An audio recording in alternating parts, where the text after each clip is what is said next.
Bismillahirrahmanirrahim. Assalamualaikum warahmatullahi wabarakatuh. Alhamdulillahirrabbilalamin. Allahumma sholli ala sayyidina Muhammad wa ala ali sayyidina Muhammad. Rabbi shrah li sadri wa yassir li amri wa hlul 'uqdatam min lisani yafqahu qawli. Halo semuanya, di sini kami daripada kelompok 2 yang beranggotakan Arif Utama Rambe, Dea Putri Aftari, Muhammad Syarif, Reza Hayalawami, lalu ada Wisnu Agusna. Nah, di sini kami dari kelompok 2 akan mempresentasikan hasil daripada diskusi kami yang berjudul Algoritma Tufis pada mata kuliah Keamanan Informasi. Nah, di sini kami memiliki 5 subjek. Yang pertama yaitu mengenai sejarah algoritma, yang kedua yaitu mengenai cara kerja algoritma, kemudian yang ketiga mengenai source code algoritma, yang keempat mengenai implementasi penggunaan algoritma, dan yang terakhir atau yang kelima yaitu mengenai kelebihan dan kekurangan algoritma. Nah, baiklah kita akan langsung masuk pada materi yang pertama yaitu mengenai sejarah algoritma Tufis, yang mana ini akan dijelaskan oleh saya sendiri. Nah, sejarah algoritma Tufis. Tufis dirancang oleh Bruce Skinner. Nah, Tufis ini merupakan produk penerus Blowfish.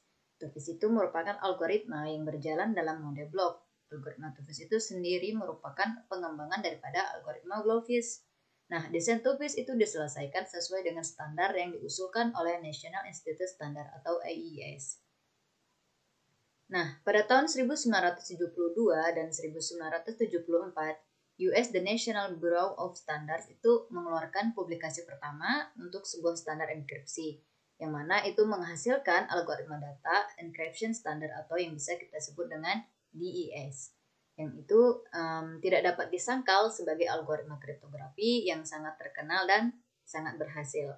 Nah, di samping kepopulerannya itu, DES ini ternyata sering diserang dengan berbagai kontroversi. Beberapa orang kriptografer itu mempertanyakan nih desain algoritma DES yang mengimplementasikan kunci dan ukuran blok yang bisa dikatakan terlalu kecil. Nah, dengan berkembangnya pengetahuan tentang kunci terdistribusi akhir-akhir ini, tidak ada keraguan bahwasanya DES ini memang memiliki ukuran blok dan kunci yang tidak sesuai dengan kebutuhan masyarakat saat ini. Nah, Triple DES itu ditawarkan untuk menjawab pertanyaan di atas dan memang merupakan solusi sementara daripada permasalahan di atas. Nah, DES telah diadopsi oleh banyak sekali aplikasi yang membutuhkan tingkat keamanan tinggi, seperti perbankan. Namun, algoritma DES itu dirasakan sangat lamban, apalagi dengan hardware yang ada pada saat itu. Nah, merespon kebutuhan masyarakat untuk mengganti DES, NIST itu mengeluarkan semacam sayembara bernamakan Program Advanced Encryption Standard atau yang bisa kita sebut dengan AES pada tahun 1997. Nah, sebuah sayembara di mana untuk para kriptografer dunia untuk merancang algoritma kriptografi baru sebagai calon pengganti si DES. Nah, NIST itu mengumumkan syarat minimum yang harus dimiliki oleh algoritma tersebut. Nah, Tufis merupakan algoritma kriptografi kunci simetrik cipher blok dengan panjang setiap blok itu adalah tetap, yaitu 128 bit. Sedangkan kunci yang dapat diterima adalah 128, 192, atau 256 bit.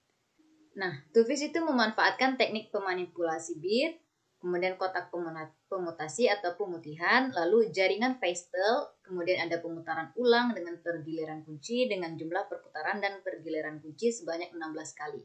Nah, transformasi pseudo-Hadamard, kemudian ekspansi dan filter, dan kotak MDS atau most distance separable. Nah, perancangan dasar dari algoritma Tufis ini dilakukan dengan memperhatikan kriteria-kriteria yang diajukan oleh National Institute of Standard and Technology atau NIST untuk kompetisi Advanced Encryption Standard atau AES tadi. Nah, tujuan dari perancangan Tufis adalah untuk membuat suatu algoritma kriptografi yang efisien dan portable serta rancangan fleksibel yang dapat menerima panjang kunci tambahan sehingga dapat ditetapkan pada berbagai platform dan aplikasi serta cocok untuk penyandian aliran MIC. Nah, Tufis itu dirancang oleh Bruce Skinner. Tufis adalah suksesor dari Blowfish. Nah, kan Tufis tadi merupakan algoritma beroperasi dalam mode blok. Nah, algoritma Tufis sendiri merupakan pengembangan daripada algoritma Blowfish. Perancangan Tufis dilakukan dengan memperhatikan kriteria-kriteria yang diajukan oleh National Institute Standard atau AES, namun algoritma itu tidak terpilih sebagai basis standarisasi. Nah, arsitektur algoritmik adalah suatu area penelitian yang mempelajari tentang algoritma ilmu komputer di dalam arsitektur. Menurut Kamus Oxford, algoritma adalah suatu proses atau seperangkat aturan yang harus diikuti dalam operasi perhitungan atau pemecahan masalah. Jadi, secara teoritis, algoritma itu adalah abstraksi dari suatu proses dan berfungsi sebagai pola sekuensial yang mengarah ke pemenuhan tugas yang diinginkan. Jadi artinya dalam hal ini secara umum arsitektur pada algoritma Tufis itu meliputi fungsi, cara kerja, lalu hal-hal yang berhubungan dengan algoritma Tufis seperti kemampuan khusus pada algoritma, elemen-elemen utama, serta ciri khas daripada algoritma Tufis. Nah, baiklah itu tadi penyampaian materi terakhir dari saya, yang mana materi selanjutnya akan disampaikan oleh teman saya yaitu Muhammad Syarif. Padanya, saya persilahkan. Baik, bismillahirrahmanirrahim. Assalamualaikum warahmatullahi wabarakatuh. Perkenalkan, nama saya Muhammad Syarif. Pada kali ini saya akan menjelaskan tahapan proses enkripsi dan dekripsi. Tujuan algoritma Two-Fish adalah mengamankan file sehingga file menjadi tidak dapat terbaca. Proses utama pada pembuatan aplikasi perangkat lunak ini adalah melakukan enkripsi dan dekripsi. Selanjutnya yaitu proses enkripsi. Pada proses enkripsi kali ini terbagi atas 8, yaitu memulai proses enkripsi. Selanjutnya yaitu menginputkan file yang akan dienkripsi berupa plain text. Yang ketiga yaitu jika plain text berukuran 128 bit, maka tidak akan terjadi proses padding. Jika plain text berukuran lebih dari 128 bit, maka proses padding akan dilakukan. Yang keempat yaitu menginputkan kunci untuk mengenkripsi.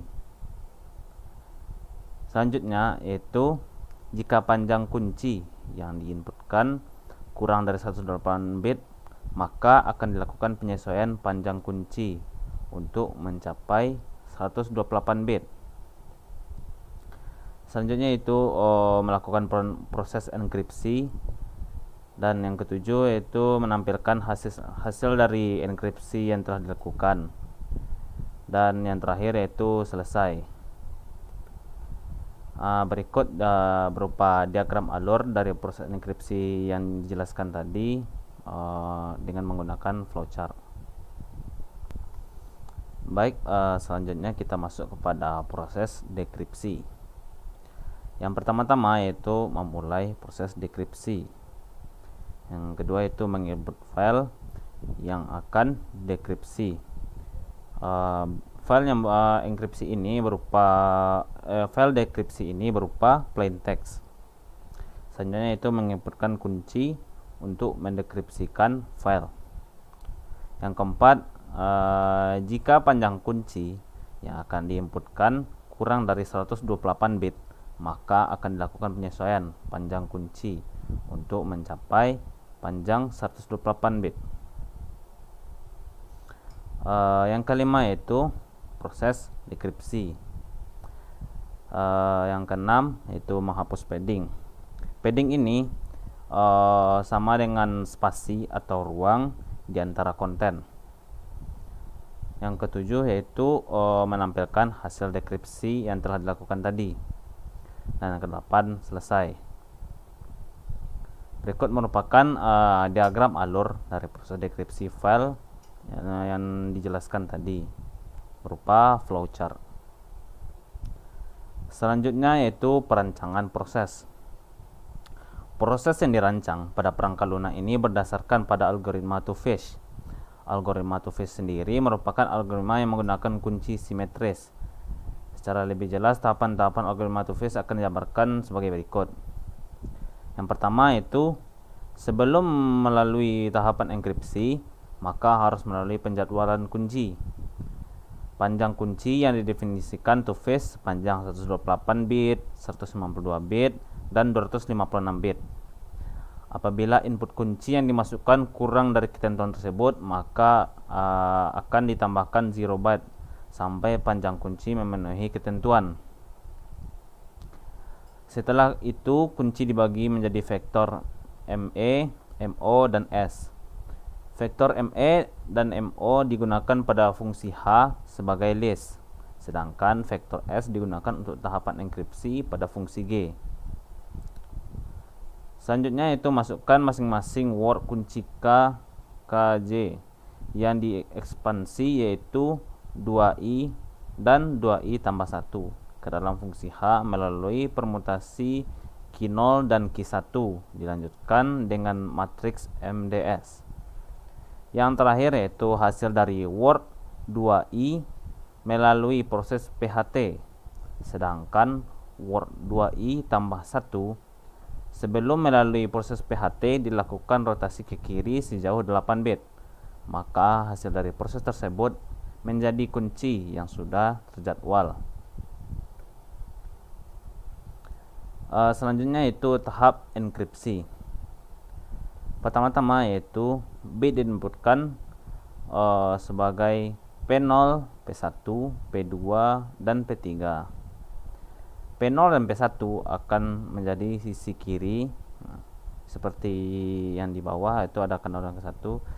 Dua lainnya akan menjadi masukkan pada sisi kanan. Yang kedua yaitu dilanjutkan pada proses whitening ini berikut adanya pada bagian K3 dan K2 ini sejajar dengan K0 dan K1 merupakan dilakukan proses input whitening. Yang ketiga yaitu sisi kiri akan menjadi input awal untuk fungsi F. P0 akan langsung diinput sebagai fungsi G. Sementara P1 akan dirotate 8 bit sebelum diproses lanjut oleh fungsi G. Selanjutnya yaitu di dalam fungsi G ini bit-bit tersebut akan melalui hitungan S-box dan matriks di dalam MDS. Kemudian kedua keluaran akan digabungkan oleh PHT. Selanjutnya yaitu setelah melalui PHT, kedua sisi bagian tersebut akan ditambah dengan bagian dari key sesuai dengan iterasi yang telah dilewati. Untuk hasil dari fungsi F dengan inputan P0 akan dimasukkan dengan K2R plus 8. Untuk hasil dari fungsi F dengan input P1 akan ditambahkan dengan K2R plus 9, di mana variabel R adalah jumlah perulangan yang telah di-miss. Masing-masing variabel ditambah 8 dan 9 karena terdapat 8 urutan awal yang sudah digunakan untuk proses whitening baik input dan output. Selanjutnya kita masuk kepada tahap dekripsi. Pada proses dekripsi ini cara yang dilalui sama dengan proses enkripsi, tetapi hanya arahnya saja yang berlawanan.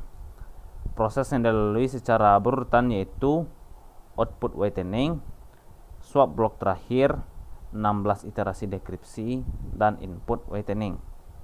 Inputnya adalah ciphertext dan kunci untuk memperoleh plain text. Kunci untuk dekripsi sama saja dengan kunci enkripsi. Begitupun juga panjang maksimal kunci yaitu 256 atau 32 karakter. Baik, sekian dari materi saya. Apabila ada kesalahan mohon dimaafkan. Assalamualaikum warahmatullahi wabarakatuh. Saya Dea Putri Aftari dengan NIM 1205001203441 kelas 5G Teknik Informatika. Nah, di sini saya akan melanjutkan pembahasan mengenai source code. Nah, untuk source code saya menggunakan bahasa Java, kemudian saya membuatnya di IntelliJ. Nah, di sini saya mempunyai dua buah kelas. Yang pertama bernama my2fish.java, kemudian kelas toFishAlgorithm.java. Untuk kelas yang pertama, kelas my2fish.java, di sini saya menggunakan package-nya yang bernama algoritma_tofish. Pertama diinputkan dulu scannernya, Kemudian saya menggunakan try lalu memasukkan scannernya. Untuk scanner yang pertama yaitu untuk memasukkan key-nya dengan perintah system out print enter the key. Lalu string k-nya input next line, lalu kemudian memasukkan plain text-nya. Nah, untuk plain text-nya menggunakan string pt input next line, lalu ini merupakan codingan untuk memunculkan key-nya dengan byte temp key k.getBytes. Lalu untuk plain text-nya pt.getBytes. Kemudian key-nya itu bernilai atau panjangnya 32, lalu plain text-nya dengan panjang 128. Nah, kemudian ini merupakan codingan untuk membuat dan menyimpan key-nya. Lalu selanjutnya ini merupakan codingan untuk membuat plain text-nya. Nah, kemudian untuk cheaper text-nya dengan masih menggunakan scanner, lalu menggunakan objek k sama dengan two-phase algorithm. Ini untuk kelas yang berikutnya, kelas yang satu lagi yaitu two-phase algorithm .make key. Lalu juga menampilkan dengan system out print cheaper text, lalu menampilkan bentuk cheaper text-nya. Kemudian untuk ini berikut adalah codingan untuk menampilkan kembali key yang telah dimasukkan lalu disesuaikan dengan key yang dimasukkan tadi. Lalu untuk ini merupakan codingan untuk menampilkan decrypt text. Nah, selanjutnya pada kelas two-phase algorithm.java, di sini saya menggunakan kelasnya public final class two-phase algorithm, lalu menginisialisasikan dengan static final, lalu kelasnya private final. Nah, di sini saya menginisialisasikan block size-nya itu byte-nya itu 16, lalu round-nya 16, input written-nya 0, lalu output written-nya sama dengan input written ditambah block size dibagi 4. Untuk round sub case-nya itu menggunakan output written ditambah block size dibagi 4. Nah, di sini untuk byte-nya itu terdapat dua. Yang pertama P0, lalu yang kedua itu bernama P1.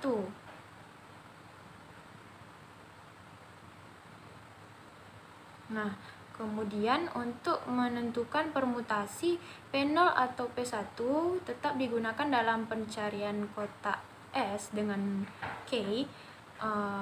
Kemudian mengubah definisi konstan berikut, S-box akan secara otomatis diganti oleh mesin two-phase.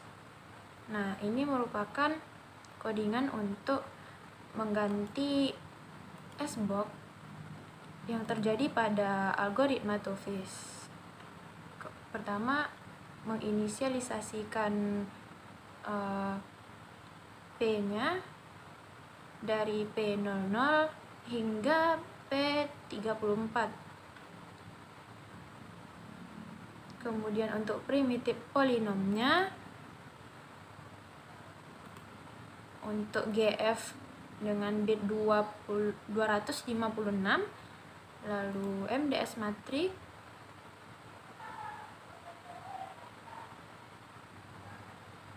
Nah, kemudian dilakukan self test yang mana panjang cases-nya yang pertama 16, kemudian 24 dan 32.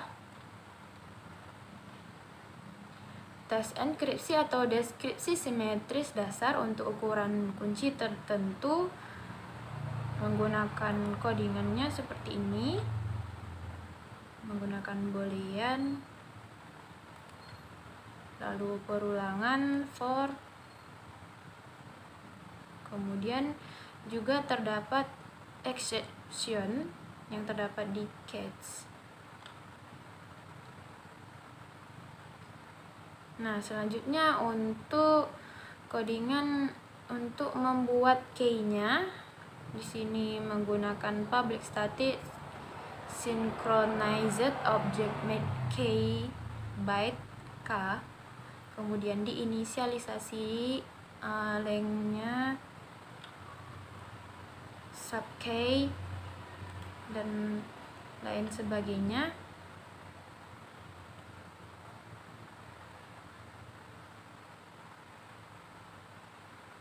Prosesnya sampai sini.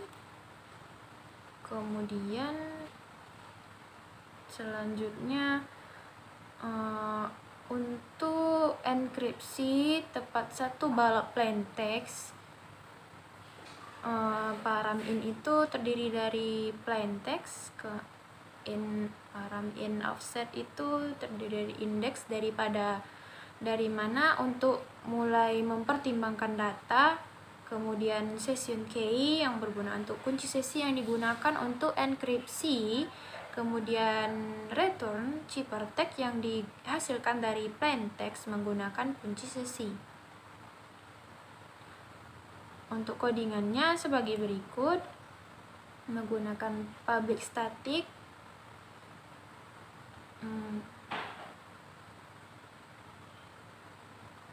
nah kira-kira sampai di sini, sampai return result, maka hasilnya akan keluar. Lalu kemudian untuk masih sama yang seperti tadi, bedanya ini untuk ciphertext. Nah, kemudian diinisialisasikan B0, B1, B2, dan B3.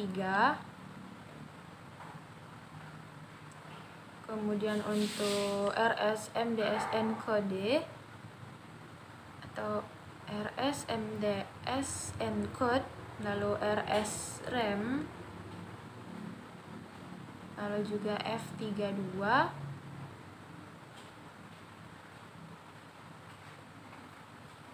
Nah, yang terakhir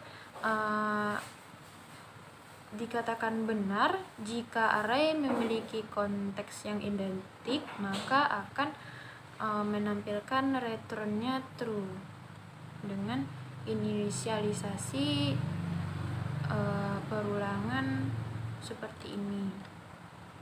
Nah, untuk lebih jelasnya, langsung saja kita jalankan codingan ini.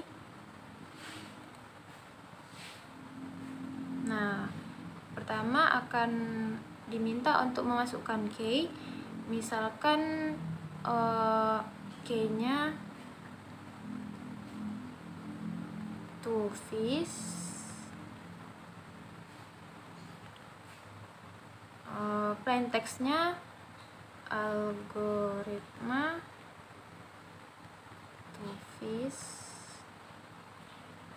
Nah, ini merupakan ciphertext-nya. Lalu kita coba untuk memasukkan key-nya lagi, yang mana key yang tadi kita masukkan itu kan to fish, lalu kita masukkan lagi to fish. Nah, maka akan menampilkan decrypt text-nya algoritma to fish sama dengan plain text yang telah kita masukkan. Nah, untuk selanjutnya jika kita memasukkan key yang berbeda, kita coba.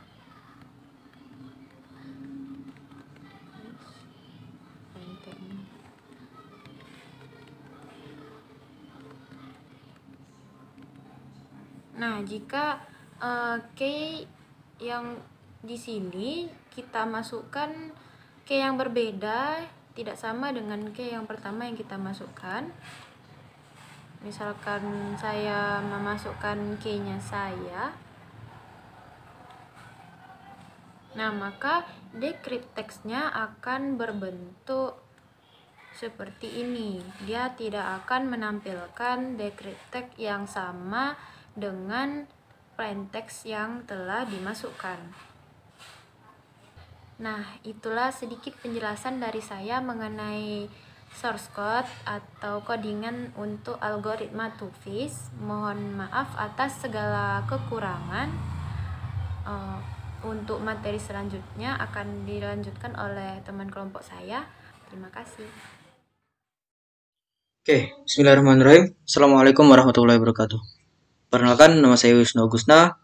Saya dari kelompok 2 dan di sini saya akan menjelaskan tentang implementasi dari algoritma Two-Phase. Nah, untuk implementasi tersebut saya membagi jadi 2, itu ada implementasi dalam bentuk hardware dan dalam bentuk software.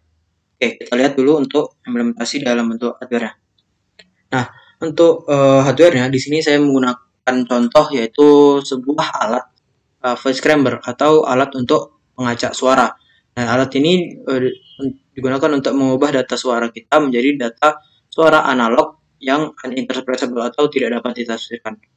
Oke, seperti yang kita ketahui, untuk komunikasi suara pada saat ini itu telah banyak digunakan. Kita udah sering juga ketemu nelpon dan segala, namun komunikasi suara yang digunakan tersebut belum tentu aman gitu.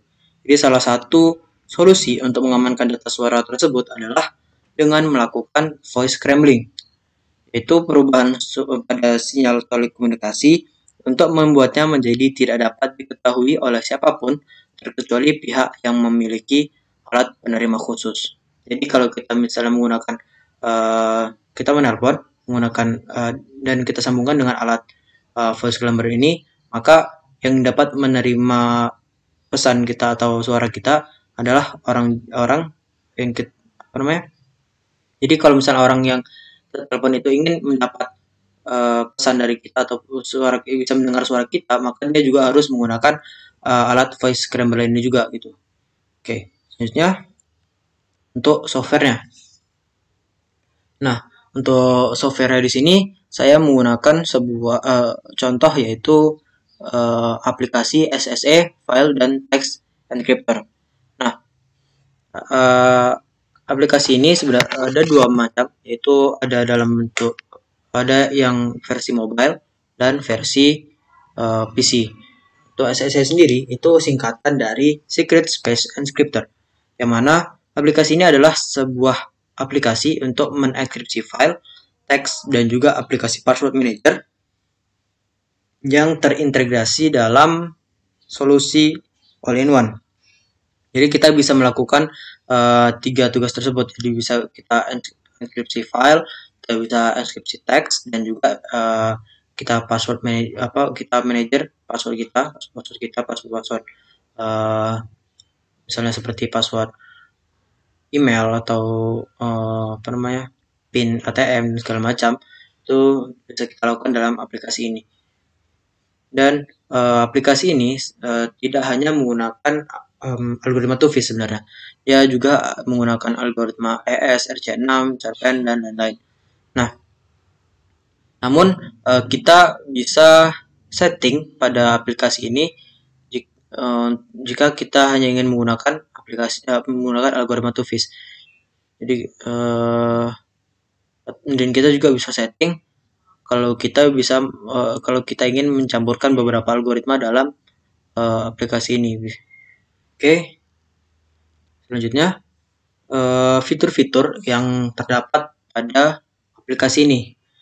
Nah, fitur-fitur yang terdapat dalam aplikasi ini seperti yang saya bilang tadi adalah dia bisa untuk mengekspresi file pribadi atau seluruh folder yang ada. Lalu dia juga bisa untuk menyimpan pesan, catatan, cryptocurrency case, dan informasi teks lainnya. Dan dia juga bisa mengelola semua kata sandi kita, PIN, dan catatan pada satu tempat yang aman dengan kata sandi utama. Oke, kita langsung ke lihat contohnya aja. Nah, di sini adalah isi dari aplikasi tersebut. Oke, di sini saya menggunakan foto-foto dari dokumentasi dari Google Play Store yang ada di Google Play Store, karena aplikasi ini tidak memberikan akses untuk share screen dan untuk screenshot dalam aplikasi ini karena menggunakan keamanan yang sudah cukup tinggi. Oke, langsung kita lanjut. Di sini kita lihat yang pertama ada menu password vault, itu kita gunakan untuk menyimpan kata-kata semua kata sandi kita, password kita bisa disimpan di sini. Dan di sini adalah text encryptor. Jika kita punya pesan-pesan rahasia atau pesan-pesan yang kita tidak ingin orang tahu, kita bisa enkripsi pesan kita. Dan di sini ada file atau dear encryption. Nah, di sini kita punya file yang tidak ingin orang lain buka, itu bisa kita enkripsi juga. Oke, di sini contohnya seperti ini. Ini ada file autopsy ini, bentuknya adalah dokumen, lalu kita bisa enkripsi jadi bentuk seperti ini. Jadi kalau misalnya ada orang yang ingin membuka file tersebut, dia harus membuka dengan password juga, tidak bisa langsung dibuka. Oke, selanjutnya adalah ini untuk manajemen password kita. Jadi kita bisa satukan semua password kita simpan semua password kita, dan kita bisa buka dengan satu kata sandi utama ya, seperti ini. Misalnya ini my gold card pin, itu pinnya ini. Oke, itu. Selanjutnya ada ini text encryption. Jadi kalau kita punya sebuah pesan itu bisa kita enkripsi.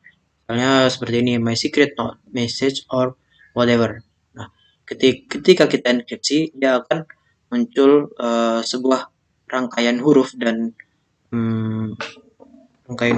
angka, juga ada beberapa simbol-simbol seperti itu yang mana tidak akan bisa dibaca oleh orang lain.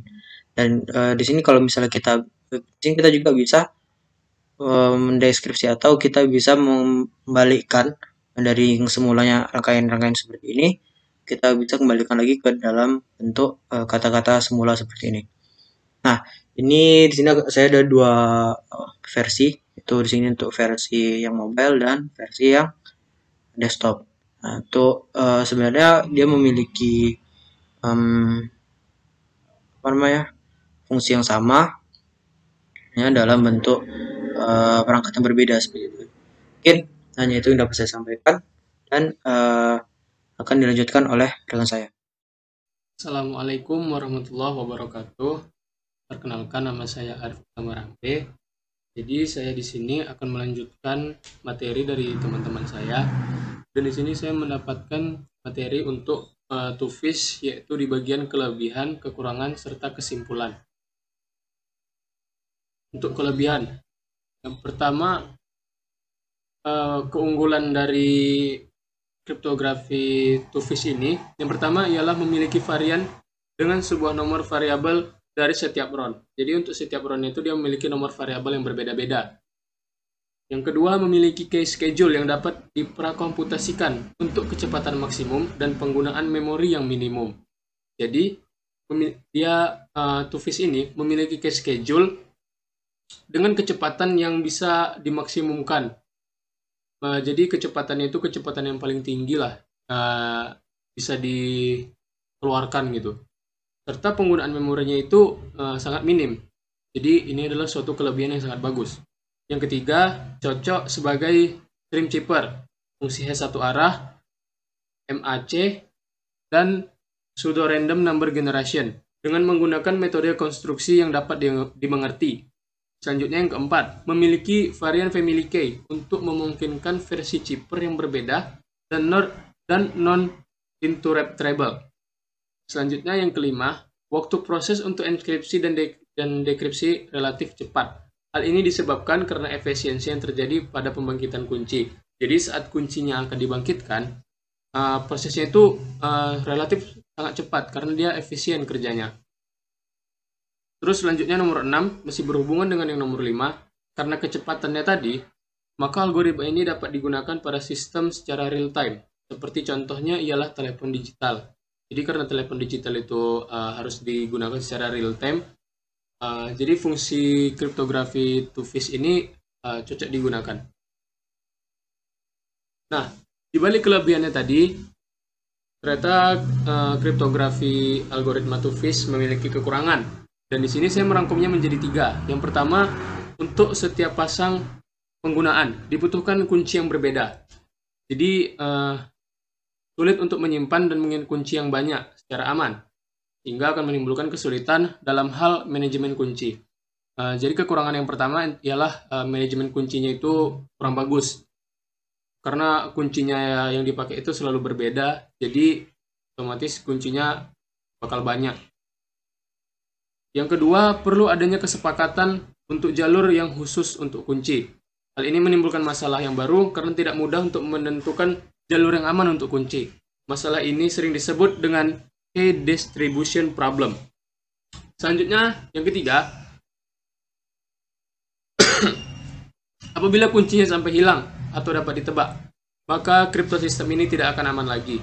Jadi kalau misalnya kuncinya udah bisa ketebak atau hilang, kriptosistemnya ini sudah tidak akan pernah aman lagi karena ada satu celah yang bisa ditemukan. Gitu kira-kira. Selanjutnya ialah kesimpulan. Dari kekurangan dan kelebihan tadi dapat disimpulkan, yang pertama, two-phase adalah chipper block 128 bit yang menerima key dengan panjang variabel di atas 256 bit dan tidak memiliki kunci-kunci yang lemah. Nah, jadi dia ini panjang variabelnya itu panjang sekali ya, 256, sudah di atas rata-rata. Dan tidak memiliki kunci-kunci yang lemah. Jadi kunci-kunci ini bisa dipastikan kuat semua. Selanjutnya, two-phase memiliki 4 macam key schedule dalam implementasinya. Yang pertama ialah full keying, yang kedua minimal keying, dan zero keying dengan perbedaan dalam hal key C2. Selanjutnya yang ketiga, two-phase dibentuk berdasarkan jaringan bit cell yang terdiri atas masukan whitening, S-box, keluaran transformasi pseudo Hadamard, dan keluaran whitening. Selanjutnya yang keempat, two-phase memiliki kehandalan-kehandalan dalam implementasinya dengan berbagai platform mikroprosesor, smart card, dan hardware yang dibuat sebagai perangkat enskripsi data. Selanjutnya yang kelima, two-phase memiliki resistensi yang tinggi terhadap related key attack. Jadi ketahanannya, resistensi atau ketahanannya itu sangat tinggi dari serangan kunci atau key attack itu tadi. Dan hanya dapat ditembus dengan menggunakan brute force. Jadi walaupun keamanannya tinggi, tetap saja dapat ditembus dengan memakai brute force. Selanjutnya yang keenam, salah satu contoh implementasi algoritma two-phase adalah penerapannya dalam proses enskripsi aliran pesan suara. Makanya tadi pada kelebihannya dia itu sangat cocok digunakan secara real time. Contohnya adalah dengan telepon suara ya. Jadi ini salah satu contoh implementasinya melalui aliran pesan suara. Selanjutnya yang ketujuh, untuk mendapatkan hasil yang maksimal dilakukan modifikasi pada metode operasinya, yaitu dengan mengganti mode operasinya menjadi mode counter. Selanjutnya yang ke-8, yang terakhir, berdasarkan kelebihan yang dimilikinya, algoritma two-phase dapat dijadikan standar AES atau Advanced Encryption Standard. Jadi untuk standarnya itu ya seperti pada poin pertama ini ya, variabelnya itu di atas 256 bit. Berarti memiliki panjang variabel yang sangat tinggi.